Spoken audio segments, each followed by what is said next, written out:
నమస్తే. మహానగరం హైదరాబాద్ అంటేనే కాంక్రీట్ జంగిల్ అనే ముద్రపడింది. అలాంటి కాంక్రీట్ జంగిల్లోనూ వనాలు ఉన్నాయి. అక్కడ కార్తీక వనభోజనాల సందడి కూడా ఉంటుంది. ఇదిగో ఈ దృశ్యాలే అందుకు నిదర్శనం. కుత్బుల్లాపూర్ నియోజకవర్గంలో హెచ్ఎంటీ కాలనీ ఉంది. ఈ కాలనీలో హెచ్ఎంటీ గ్రౌండ్ కార్తీక వనభోజనాలతో సందడిగా మారుతోంది. దాదాపు 150 ఎకరాల గ్రౌండ్లో రకరకాల చెట్లున్నాయి. నల్లపోచమ్మ గుడి కూడా ఉంది. ఎక్కడెక్కడి నుంచో వచ్చి ఇక్కడ కార్తీక వనభోజనాలు చేసి ఆనందిస్తుంటారు.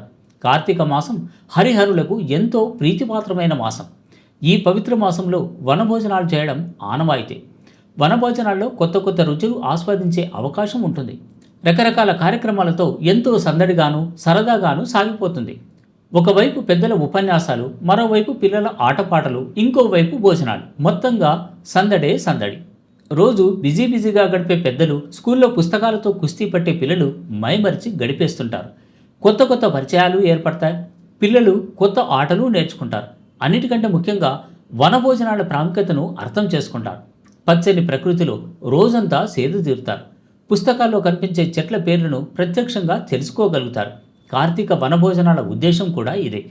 కులాలకు అతీతంగా గ్రామస్తులంతా ఒకే కుటుంబంగా కలిసి వనభోజనాలు చేసే సంప్రదాయం ఎన్నో ఏళ్ల నుంచి వస్తోంది.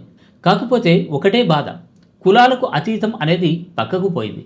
ఇప్పుడు కార్తీక వనభోజనాలంటే కులభోజనాలు అనేలా పరిస్థితి మారిపోయింది. హెచ్ఎంటీ గ్రౌండ్లోని వనభోజనాలే అందుకు నిదర్శనం. ఇక్కడ కులాలు, ప్రాంతాల వారీగా వనభోజనాలు సాగడం పరిపాటిగా మారింది. అయితే దీనికి కారణం లేకపోలేదు. ఇదివరకు పల్లెలు వేరువేరుగా ఉండేవి. ఇప్పుడు అన్నీ మహానగరంలో కలిసిపోయాయి. అంటే సరిహద్దులు చెరిగిపోయాయి, పరిధి పెరిగింది. దీంతో జనాభా ఎక్కువైంది. ఎక్కడెక్కడి నుంచో వచ్చి నివసించే వారి సంఖ్య పెరిగింది. అందుకే కార్తీక వనభోజనాలు కాస్త కులభోజనాలుగా మారాయనే వాదన వినిపిస్తోంది. ఏదైతేనే కొంతమంది ఒకే చోట కలిసి సరదాగా గడపడం అనే భావన మాత్రం కొనసాగుతోంది. మొబైల్ ఫోన్లు, పుస్తకాల్లో మునిగి తేలే పిల్లలకు కార్తీక వనభోజనాల విశిష్టత తెలుసుకునే అవకాశం రావడం శుభపరిణామమే కదా. నమస్తే.